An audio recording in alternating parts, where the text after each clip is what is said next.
ಮಹಾಭಾರತದ ಕಥೆ ಕರ್ಣನ ನೋಟದಲ್ಲಿ. ಏನ್ ಗೆಳೆಯರೇ, ಮಹಾಭಾರತದ ಕಥೆ ಕೇಳೋಕೆ ರೆಡಿನಾ?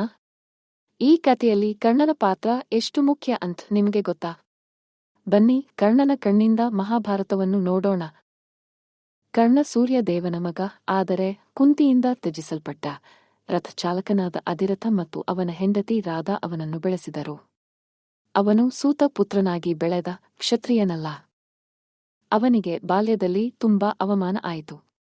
ಕ್ಷತ್ರಿಯರಿಗೆ ಮಾತ್ರ ಕಲಿಯಲು ಅವಕಾಶವಿದ್ದ ವಿದ್ಯೆ ಅವನಿಗೆ ಸಿಗಲಿಲ್ಲ. ಆದರೂ ಅವನು ತನ್ನ ಪರಿಶ್ರಮದಿಂದ ಶ್ರೇಷ್ಠ ಧನುರ್ಧರನಾದ.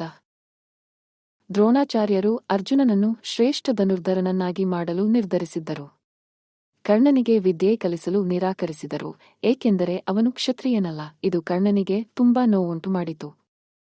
ಕರ್ಣನು ಪರಶುರಾಮನಿಂದ ವಿದ್ಯೆಯನ್ನು ಪಡೆದನು, ಆದರೆ ಅವನು ಬ್ರಾಹ್ಮಣನೆಂದು ಸುಳ್ಳು ಹೇಳಿದನು. ಸತ್ಯ ತಿಳಿದಾಗ ಪರಶುರಾಮನು ಅವನಿಗೆ ಶಾಪ ಕೊಟ್ಟನು, ಅಗತ್ಯವಿದ್ದಾಗ ವಿದ್ಯೆ ನೆನಪಿಗೆ ಬರುವುದಿಲ್ಲ ಎಂದು.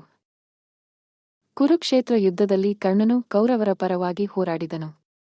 ದುರ್ಯೋಧನನು ಅವನಿಗೆ ರಾಜನ ಸ್ಥಾನವನ್ನು ಕೊಟ್ಟಿದ್ದನು ಮತ್ತು ಅವನು ದುರ್ಯೋಧನನಿಗೆ ನಿಷ್ಠನಾಗಿದ್ದನು. ಅರ್ಜುನನ ವಿರುದ್ಧ ಹೋರಾಡಲು ಅವನು ಸಿದ್ಧನಾಗಿದ್ದನು. ಯುದ್ಧದಲ್ಲಿ ಕರ್ಣನು ತನ್ನ ಶಕ್ತಿಯನ್ನು ತೋರಿಸಿದನು. ಆದರೆ ಕುಂತಿಯು ಅವನಿಗೆ ಸತ್ಯವನ್ನು ಹೇಳಿದಳು, ಅವನು ಪಾಂಡವರ ಸಹೋದರನೆಂದು. ಆದರೂ ಅವನು ದುರ್ಯೋಧನನಿಗೆ ದ್ರೋಹ ಬಗೆಯಲು ನಿರಾಕರಿಸಿದನು. ಯುದ್ಧದ ಕೊನೆಯಲ್ಲಿ ಅರ್ಜುನನು ಕರ್ಣನನ್ನು ಕೊಂದನು.